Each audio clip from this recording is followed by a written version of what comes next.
Hello friend, हमारी आज की कहानी है बिन बिहाई। अमृता जी का कई दिन से बीपी लो चल रहा था। फिर भी सुबह सुबह वो वॉक पे गई। फिर जो होना था सो हुआ। पार्क का एक चक्कर लगाते लगाते खुद भी चक्कर खाकर गिर पड़ी। आसपास के लोग दौड़ते हुए आए। अमृता जी को यहाँ सब पहचानते थे। रोज सुबह वॉक करने जो आती थी।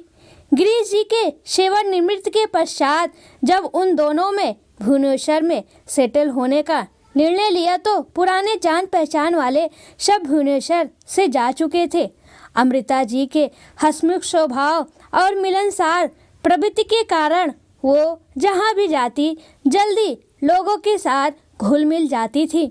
यहाँ भी उन्हें जान पहचान बनाने में अधिक देर ना लगी। उनके पति गिरीश थतपति साहब का स्वभाव बिल्कुल इनके विपरीत था। वो गंभीर और अंतर्मुखी स्वभाव के थे और बिना प्रयोजन के कहीं आते जाते नहीं थे। वो किसी बेहद बड़े ओहदे पर सरकारी मुलाजिम रह चुके थे, जिसके कारण भी वो सहज रूप से सबसे जुड़ नहीं पाते थे। आंटी जी, आपको ज़्यादा चोट तो नहीं आई? क्या आप खड़ी हो पाएंगी? अत्यंत कोमल स्वर में किसी ने उनसे पूछा। आंखें खोली तो अमृता जी थोड़ी देर तक उसे देखती रह गई।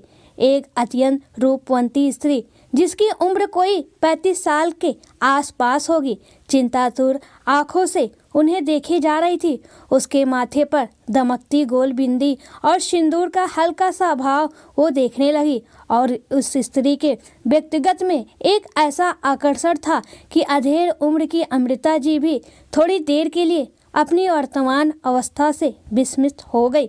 उनके मन में एक क्षण के लिए एक अजीब सी इच्छा जागृत हो उठी। काश मेरी बहू भी ऐसी होती। उनकी बहू लिंडा हालांकि बहुत अच्छी थी, पर वैसी नहीं थी जैसी एक औसत भारतीय सास को आमतौर पर पसंद आती है। पैरों में आई मौत से होने वाले दर्द ने उन्हें तुरंत ही वर्तमान में लाकर पटक दिया। वो किसी तरह उस स्त्री का सहारा लेकर खड़ी हुई, पर एकदम भी आगे ना बढ़ा पाई। वह लड़की न जाने कहां से हल्दी और चूना गरम कर लाई और उनके पैरों में उसका लेप लगा दिया। फिर थोड़ी देर बाद उन्हें अपने स्कूटर के पीछे बैठाकर उनके घर तक छोड़ने आ गई। इस अपरिचित स्त्री के उपहार से अमृता जी कृतज्ञता से अंदर तक भीग गई और उसे चाय पीने के लिए आमंत्रित कर दिया, जिसे लड़की ने साहस स्वीकार कर लिया। आज सुबह की चाय उस लड़की को ही बनानी पड़ी, क्योंकि पति जी को किचन का कोई काम तो आता ही ना था। चाय पीते पीते बातचीत होने लगी। उस लड़की ने अपने बारे में बताया कि उसका नाम मधुरा है और वह भुवनेश्वर में ही एक कॉलेज में पढ़ाती है। नाम की तरह उसकी आवाज़ भी अत्यंत मधुर थी। अमृता जी ने भी उसे अपने बच्चों के बारे में बताया। उनके दोनों बच्चे, बेटा अमिताभ और उससे 5 साल छोटी बेटी नंदिनी, इंजीनियरिंग करने के बाद अमेरिका में सेटल हो गए थे। उन्होंने वहां अमेरिकनों के साथ ही घर बसा लिया, जिससे कि उनको जल्दी वहां की नागरिकता भी उपलब्ध हो गई। उनके पोते और नवासी भी अपनी गोरी माँ और पिता की तरह ही गोरे हैं। उन्हें भारत आना पसंद नहीं। अमृता जी का बड़ा मन करता है उनके साथ मिलने का, अपने पोते नवासी के साथ खेलने का। यह कहते हुए अमृता जी का गला रूंध गया। फिर वो मधुरा को एल्बम दिखाने लगी। जब वो अमेरिका गई थी गिरीश जी के साथ, तब उन्होंने ये तस्वीर ली थी। आज के डिजिटल युग में भी अमृता जी ने उनका प्रिंट निकलवा कर एल्बम में सजा रखा था और जब भी उनकी याद आती तो ये एल्बम खोलकर बैठ जाती। अमृता जी ने देखा कि एल्बम के पन्ने पलटते हुए न जाने क्यों मधुरा के हाथ 1-2 बार कांप उठे थे। क्या बात है बेटा? उन्होंने पूछा। कुछ नहीं आंटी जी, मेरे अपनों की याद ताज़ा हो आई, मधुरा ने एक फीकी मुस्कान के साथ कहा। जाते समय मधुरा ने उनसे पूछा, आंटी जी क्या मैं आपको माँ कह सकती हूँ और क्या कभी कभी आपसे मिलने यहाँ आ सकती हूँ? अमृता जी ने इजाज़त दे दी। उन्हें भला क्या आपत्ति हो सकती थी? उनके पास काफ़ी खाली समय था और लोगों से बातचीत करना वो पसंद भी करते थे। समय के साथ इन दो भिन्न उम्र की महिलाओं के बीच की दोस्ती गहरी होती चली गई। वो कोई नया पकवान बनाती तो मधुरा को अवश्य फ़ोन कर बुलाती। मधुरा जब तक उसे चक्कर अच्छा ना कहे उन्हें चैन ना मिलता था। वो कभी कभी मधुरा के साथ शॉपिंग पर जाती। थिएटर में कोई अच्छी फिल्म लगी होती तो मधुरा और उसकी माँ दोनों साथ साथ देखने जाते। इस तरह 1 साल के अंदर दोनों एक दूसरे के इतने करीब आ गए कि मधुरा के कॉलेज में जब छुट्टी होती तो वह माँ बाबा के साथ आकर सारा दिन बिता जाया करती। यहाँ तक कि उनके बच्चों का फ़ोन आता तो कभी कभी माँ के व्यस्त होने पर मधुरा फ़ोन रिसीव भी कर लेती थी और मैसेज लिख कर रखती। यहाँ तक कि अमृता जी के मन में अपने बच्चों से दूर होने की जो शिकायत थी वह मधुरा के संदिग्ध में अब धीरे धीरे कम हो रही थी। मधुरा एक और उनकी बेटी जैसी थी तो दूसरी ओर उनकी बहू की जिम्मेदारियाँ भी निभा लेती थी। मधुरा का भी भुवनेश्वर में अपना कोई न था, इसलिए उसे भी माँ और बाबा से गहरा आत्मीय लगाव हो गया था। वह इन दोनों का बड़ा ही ख्याल रखती थी। बाबा जो कम बोलते थे वो भी अब मधुरा से खुलकर बातें कर लिया करते थे। कुछ तो बात थी मधुरा में जो उसने उन लोगों के दिल को जल्दी ही जीतने में कामयाब हो गई थी। उसके सहज अपनापन के जरिए वह किसी भी उम्र के व्यक्ति को अपना बना ले सकती थी। शायद लंबे समय से छात्रों को पढ़ाते रहने के कारण मनोविज्ञान की वह इतनी अच्छी जानकार हो गई थी कि दूसरों के मन को आसानी से पढ़ लेती थी। कुछ दिन बाद अमृता जी के बेटे अमिताभ का फ़ोन आया। हेलो माँ, कैसी हैं आप? मैं ठीक हूँ बेटा, बस तुम लोगों को देखने की बड़ी इच्छा हो रही है। अमृता जी बोली। माँ, आपकी यह इच्छा जल्दी ही पूरी होने वाली है। हम अगले महीने इंडिया आ रहे हैं, लिंडा, रोमित और मैं। अमिताभ ने फ़ोन पर यह खुशखबरी दी। अमृता जी अपने बेटे और पोते से मिल पाने की इस खुशी को केवल अपने तक समेट नहीं पाई। तुरंत जाकर उन्होंने गिरीश जी को बताया। जल्द ही मधुरा को भी इसकी खबर दे दी गई। अमृता जी फिर तैयारियों में जुट गई। मधुरा उनका हाथ बटाने समय पर पहुंच जाती थी। अमृता जी ने तय किया कि हालांकि अमिताभ और लिंडा की शादी ईसाई रीत अनुसार अमेरिका में हुई थी, अतः इस बार जब वो आएंगे तो हिंदू तरीके से वो उनकी दोबारा शादी करवाएंगी। आखिर उनके भी कुछ अरमान थे बेटी की शादी को लेकर। क्या हुआ जो उनका पोता भी साथ आ रहा है। विदेश में तो बच्चे अक्सर माँ बाप का विवाह होते देखते हैं, फिर नाते रिश्तेदारों को भी तो दिखाना था। नियत दिन अमिताभ, लिंडा और पोते रोमित को एयरपोर्ट लेने अमृता जी और गिरीश जी पहुंच गए। अमृता जी उन्हें देखकर फूले नहीं समा रही थी। घर पहुंचकर उन्होंने मोहल्ले भर को बुलाकर अपने बेटे और उसकी मेम बहू से मिलवाया। पोते का साथ पाकर वो तो छोटे बच्चे की तरह चहकने लगी। अचानक उन्हें याद आया कि मधुरा नहीं आई मिलने। उसका नंबर मिलाया तो बार बार स्विच ऑफ आ रहा था। फिर काम काज में वो इतना व्यस्त हो गई कि कुछ दिनों के लिए मधुरा को भूल गई।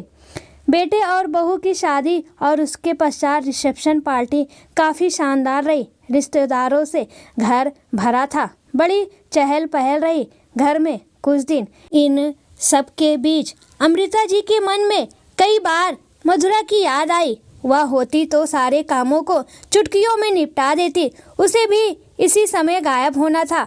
लिंडा को तो घर के काम काज कुछ आते नहीं थे। ऊपर से धूल मिट्टी और गर्मी से उसे ऐसी एलर्जी थी कि डर के मारे अपने कमरे से भी नहीं निकलती थी। बहरहाल किसी तरह सारा काम ठीक ठाक निपट ही गया।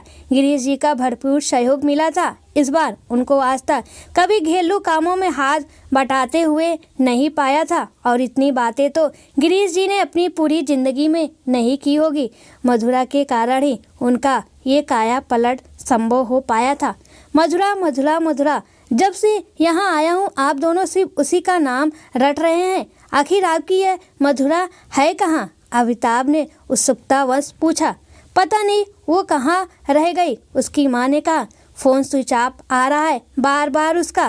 तेरे बाबा गए थे उसके हॉस्टल, वहाँ भी नहीं है। कोई ज़रूरी काम आन पड़ा होगा उसे, इसी वजह से घर चली गई होगी, बाबा जी बोले। इसके कुछ दिन बाद अमिताभ और लिंडा अमेरिका चले गए, पर मुश्किल से 1 महीने भी नहीं बीता होगा कि एक दिन देर रात को अचानक बेटी नंदिनी का फ़ोन आता है। वह फ़ोन पर बुरी तरह रो रही थी, यहाँ तक कि रोते हुए उसकी हिचकियाँ बंद गई थी। माँ, भाई और भाभी का एक्सीडेंट हो गया। गाड़ी भाई चला रहे थे एक ट्रक के नीचे। अपना वाक पूरा करने से पहले नंदिनी फिर से रो पड़ी। वो दोनों अब इस दुनिया में नहीं है। भाई की अंतिम इच्छा के अनुसार उनकी बॉडी लेकर हम इंडिया आ रहे हैं। भाभी की बॉडी उनके भाई अपने साथ, नंदिनी कहती रही, पर बीच में ही अमृता जी बेहोश होकर जमीन पर गिर गई। गिरीश जी उन्हें अस्पताल ले गए।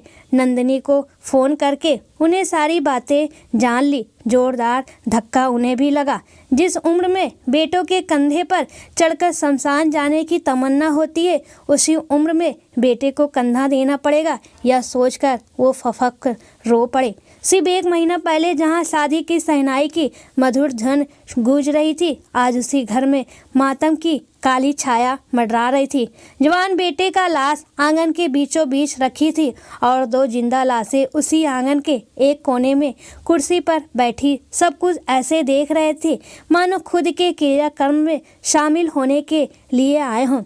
इतना रो चुके थे कि अब उन बूढ़ी आंखों में आंसू भी ना बचे थे। सिर्फ 2 पत्थर की मूर्ति की भांति वो वहाँ मौजूद भर थे। उनके बुढ़ापे का सहारा उनकी सारी खुशियों को विधाता ने एक ही झटके में छीन लिया। नंदिनी और उसका पति रॉबर्ट सभी पड़ोसियों और रिश्तेदार को संभाल रहे थे। तभी अचानक भीड़ को चीरती हुई मधुरा अमिताभ के शौक के पास आकर खड़ी हो गई। फिर सब कुछ भूलकर रोती हुई पछाड़ खाकर उसके पैरों पर गिर पड़ी। ऐसा लग रहा था जैसे उसके वर्षों के संयम और तपस्या का बांध आज टूट रहा है। आज वह श्रृंगार रहित सफ़ेद साड़ी पहने हुए थी, जैसे किसी अपनी निकट आत्मीय के मृत शोक में शामिल होने के लिए आई हो। पता नहीं कितनी देर तक यूं वह रोती रही, फिर अपने कंधे पर कोमल स्पर्श पाकर वह रुकी। किसी ने अत्यंत मधुर आवाज़ में उससे पुकारा, भाभी। उसने चौंक कर देखा, यह नंदिनी थी। उसने कहा, भाई ने मृत्यु से पहले आपके बारे में सब कुछ बता दिया। मुझे नहीं मालूम था कि आप इसी शहर में रहती हैं। अमिताभ के क्रियाकर्म सब मिट जाने के बाद नंदिनी ससम्मान मधुरा को अपने माँ और बाबा के पास लेकर आती है और कहती है, ये मधुरा नहीं, इनका असली नाम शुभांगी देशपांडे है। भाई और ये बेंगलोर में एक ही इंजीनियरिंग कॉलेज में पढ़ते थे। इन दोनों का प्रेम कैंपस में मशहूर था। भाई ने एक बार भावनाओं में बहकर इन्हें एक मंदिर में ले जाकर माला पहनाई थी और उस समय इनकी मांग भी भरी थी। उस समय इनकी लीगल मैरिज की उम्र नहीं हुई थी, इसलिए आगे चलकर इनसे शादी करने का वादा भी किया था। परंतु इंजीनियर बनने के बाद भाई विदेश चले गए और शुभांगी को भूल गए। वहाँ ग्रीन कार्ड पाने के लिए जल्द ही लिंडा से शादी कर बैठे। पर भाई ने अपने अंतिम समय में मुझे बुलाकर ये सब कहा और उन्होंने मुझसे विनती की कि शुभांगी को ढूंढकर उनके साथ किए गए सभी अपराधों के लिए उनकी ओर से मैं क्षमा मांग लूँ। ये क्या पागलों की तरह कह रही है? अमृता जी ने शुभांगी को एक नज़र देखते हुए नंदिनी से पूछा। इसने तो अपना नाम मधुरा बताया था। माँ, मेरी बात अभी पूरी नहीं हुई, आगे सुनिए। एक लंबी सांस खींचकर नंदिनी आगे की कहानी सुनाने लगी। शुभांगी अपने दोस्तों के माध्यम से भाई का पूरा समाचार रखती थी। जिस दिन उसे भाई की शादी की खबर मिली, वह पूरी तरह टूट गई थी। उसने अपनी मल्टीनेशनल कंपनी का जॉब छोड़ दिया। वो फिर डिप्रेशन में चली गई थी। 1 साल तक किसी रिहैब में भी रही। फिर जब ठीक हुई तो उन्होंने भुवनेश्वर इंजीनियरिंग कॉलेज में पढ़ाने का ऑफर स्वीकार कर लिया। उसे मालूम था कि आप दोनों यहाँ अकेले रहते हो, इसलिए नाम बदलकर वह आपके पास आती थी और आपकी देखभाल करती थी। जो काम भाई और मैं कभी कर ना पाए, वही काम भाभी ने कर दिखाया। यह कहते हुए नंदिनी रो पड़ी। शुभांगी ने आगे बढ़कर उसे गले से लगा लिया और दोनों एक दूसरे से लिपट कर रोने लगे। गिरीश जी ने आगे बढ़कर शुभांगी के सिर पर हाथ रखा और उसे ढेरों आशीर्वाद दिया। अमृता जी शुभांगी के इस त्याग और तपस्या के आगे नतमस्तक हो गई। उन्हें मधुरा की पिछली सारी बातें याद आ गई। वह आश्चर्यचकित थी कि अमिताभ द्वारा प्रताड़ित होकर भी कैसे इस लड़की ने उसके परिवार की सेवा की, किस तरह प्रतिदान की रच भर भी आशा न रखते हुए निस्वार्थ भाव से इनका भला करती रही, इनके खालीपन और महेशू को अपनी खुशी से भरती रही। वो आगे बढ़ी और शुभांगी का हाथ पकड़कर रुधे स्वर में बोली, बेटी तो मैं तुझे पहले ही बना चुकी थी, क्या अब बहू बनकर मेरे पास रहेगी? तुझे बेटा तो अब ना दे सकूंगी, पर उसके बेटे अपने पोते को तुझे सौंपती हूँ। मधुरा ने उन्हें प्रणाम किया और पास खड़े रोमित को गोदी में उठा लिया।